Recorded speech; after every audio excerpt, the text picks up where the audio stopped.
नमस्कार। बिरसा न्यूज 24/7 का हर दर्शकों को सादर प्रणाम, जोहार, सलाम। दर्शक, बीते काल पश्चिम बंगाल विधानसभा चुनाव का पहला चरण का मतदान ने इस बार चुनावी पंडितों और राजनीतिक दलों को हैरान करके रख दिया। जी हाँ, पहले चरण में मतदान का जो आंकड़ा सामने आया है उसने पिछले सारे रिकॉर्ड ध्वस्त कर दिया है। 152 सीटों पर 92% से अधिक मतदान दर्ज हुआ है, जो अंतिम आंकड़े में 93% तक जा सकता है। अगर ऐसा होता है तो ये 2021 के विधानसभा चुनाव का पहला चरण का 83.2% मतदान से करीब 10% से बढ़ गया होगा। यही बढ़ी हुई वोटिंग अब सबसे बड़ा राजनीतिक सवाल बन भी गया है कि क्या ये दीदी का पक्ष में गया है या दिल्ली यानी बीजेपी के लिए अवसर बन रहा है। मुख्य निर्वाचन आयुक्त ज्ञानेश कुमार जी ने पश्चिम बंगाल और तमिलनाडु में वोटिंग संपन्न होने का बाद बयान जारी करके मताधिकार का प्रयोग करने वाली हर एक वोटर और उनके जज्बे को सलाम किया है। उन्होंने कहा कि आज़ादी के बाद ये वोटिंग का सबसे ऊंचा ग्राफ है। पिछले 45 विधानसभा चुनावों में जहां भी मतदान प्रतिशत पिछली बार से कम रहा या पिछली बार जितनी ही मतदान हुआ, वहां ज्यादातर राज्यों में मौजूदा सरकार को फायदा मिला। जैसे मध्य प्रदेश में मतदान प्रतिशत 75 से 76% हुआ और वहां बीजेपी की सरकार बरकरार रही। उत्तर प्रदेश में 61% मतदान जब 60% रह गया, तब वहां भी बीजेपी वापसी करने में कामयाब हुए। और गोवा में भी जब 4% मतदान कम हुआ, तब वहां भी बीजेपी की सरकार ने वापसी की। इसमें कुछ अपवाद भी रहा है। छत्तीसगढ़, राजस्थान, तेलंगाना और पंजाब जैसे राज्यों में या तो 1-2% कम मतदान होने पर भी सरकारें बदल गया या 1-2% ज़्यादा मतदान होने पर भी सरकारें बदल गया।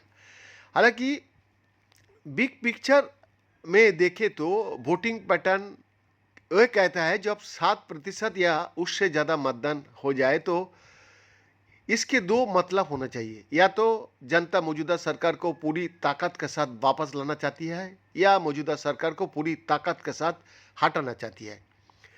ऐसे वोटिंग पैटर्न में चुनाव फैसला नहीं है, बल्कि ऐसे वोटिंग पैटर्न में चुनाव स्पष्ट और आर पार का बन जाता है। पश्चिम बंगाल में बीते काल गुरुवार को 16 जिले की 152 सीटों पर वोटिंग हुई, जिनमें 12 जिले में मतदान प्रतिशत 90% या उससे ज़्यादा रहा।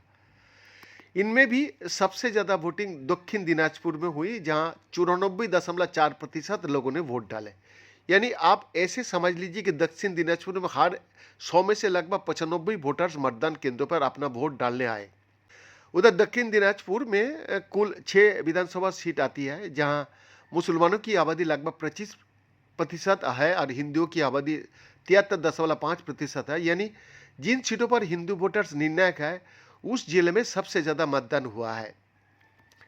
दक्षिण दिनाजपुर के बाद कुचबिहार जिले में 94% मतदान हुआ, बीरभूम में 93.2%, जलपाईगुड़ी में 92.7% और मुर्शिदाबाद जिले में भी लगभग इतना ही 92.7% मतदान हुआ है। दर्शक, मुर्शिदाबाद में पश्चिम बंगाल की 22 विधानसभा सीटें आती है और इस जिले में हिंदू अल्पसंख्यक है। यहाँ मुसलमानों की आबादी 65% से ज़्यादा है, जबकि हिंदुओं की आबादी सिर्फ 33% है। और अब तक मुख्यमंत्री ममता बनर्जी की टीएमसी इस जिले में सबसे मजबूत थी, लेकिन अब हुमायूं कबीर उनके लिए चुनौती बन गया है। दर्शक, हुमायूं कबीर वही नेता है जो मुर्शिदाबाद में बाबरी जैसी मस्जिद बनवा रहा है और उन्होंने अपनी अलग पार्टी से चुनाव लड़ा।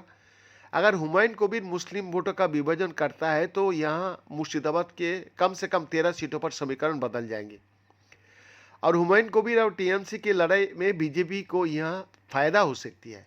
अब हुमायूं कबीर कैसे मुर्शिदाबाद में असर डाल सकता है, उसके लिए इन आंकड़े पर गौर करना जरूरी है।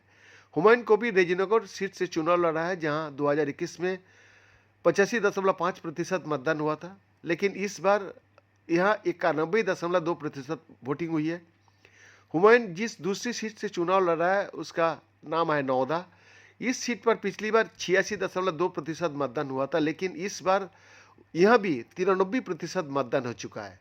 अब मुर्शिदाबाद में सारा खेला इसी बात पर टिका है कि हुमायूं ममता बनर्जी की मुस्लिम वोट बैंक में कितनी सेंध लगाते हैं और इसका बीजेपी को भी कितना फायदा मिलती है। बीएन का एक्सक्लूसिव रिपोर्ट।